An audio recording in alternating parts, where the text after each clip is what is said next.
Hi folks, how you doing? Rev Paul here from St Augustine of Canterbury and chaplain to the Sent, here with this week's message, well, kind of from the truck, kind of near the truck again this week. I'm actually here at St Augustine right now, and if you can see above my head there, I'm just making sure that all of our Christmas lights are up, because it is that time of year for us to get our decorations up and to celebrate the birth of Christ as we make this journey through Advent, as we continue to bring light into the world. I wanted to just connect with you a little bit this morning for a couple of reasons, or I guess this afternoon, a couple of reasons. One, to just bring you up to date with a few announcements for the community, and the other to talk a little bit about what it means to be, as Reverend Charlotte pointed out in her sermon last week, a reflection of the light of Christ. So this morning, I came to the church here, and I've been doing some work, and I just wanted to reconnect all of the Christmas lights, and you can see them all down the side of the building there. I'm not sure that you can see that they're on, but they are. As we continue to show the world that the light of Christ exists in all of the dark places. So this week in the Gospel, according to Matthew, we hear from Matthew talking about John the Baptist. And it's a fulfillment of Scripture, right? It's a fulfillment of that prophecy from Isaiah that there would be one who would shout out, who would call out the arrival of Christ. And John gets that role. John is the one who lets us know that Christ is on his way. So after John was done his ministry, and we all kind of unfortunately know how John's ministry ended, but once John completed that ministry, who did the responsibility of calling out the way of the Lord fall to? Sure, it might have been the apostles as they started their journey in their own personal ways, but really it falls to us. It falls to us to be the reflection of that light, to call to the world the attention of that Christ is coming again.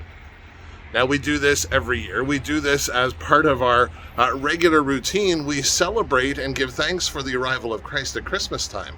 But really what we need to be making sure that the world hears is that the arrival of Christ is going to happen again.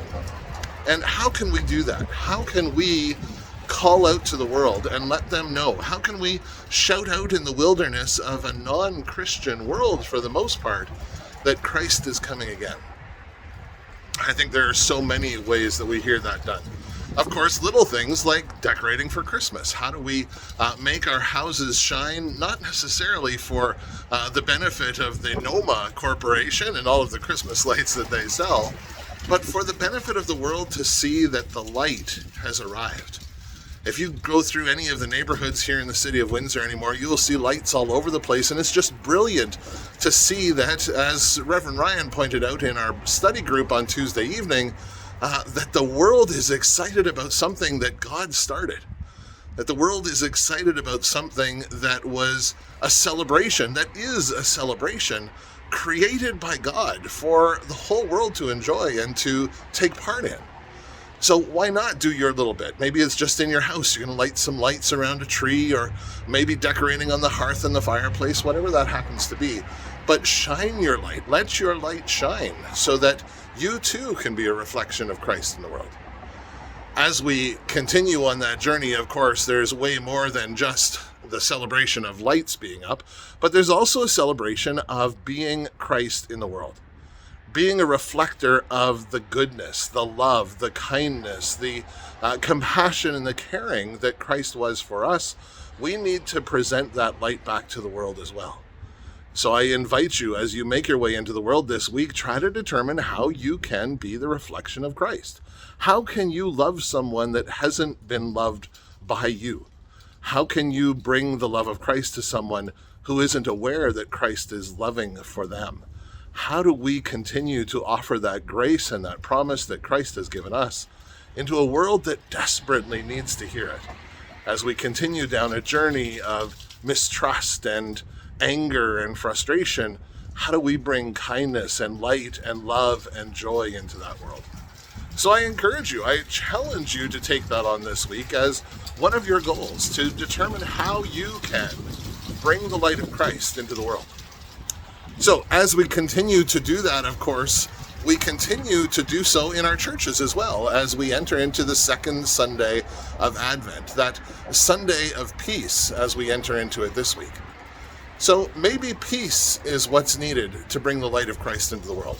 Maybe you need to make peace with someone, or maybe you've made peace with someone and you need to celebrate that joy. Maybe you need to encourage others to share more peace with one another and share God's peace, not just that non-violent peace, but the peace that surpasses all understanding. So as we light the second Sunday of Advent, the second candle of Advent this Sunday, we celebrate the joy that was the hope that was last week, and of course, the peace that is this week as we continue our journey through this Advent season.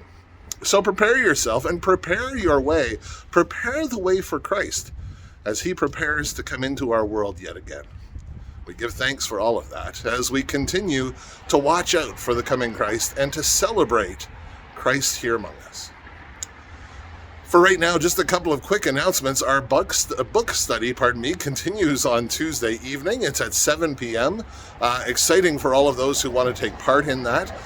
It's an online option, really. You can join us online if you've connected with us at deployed.for.god@gmail.com. We'll make sure that you have the link to join us online. But there's also an in-person option, and if you contact us, we'll let you know where that's happening and how you can connect with that. But as we continue our journey through the book, The Heart That Grew Three Sizes, we look forward to continuing this biblical book study as we make our way through Advent. So that's Tuesday at 7 p.m.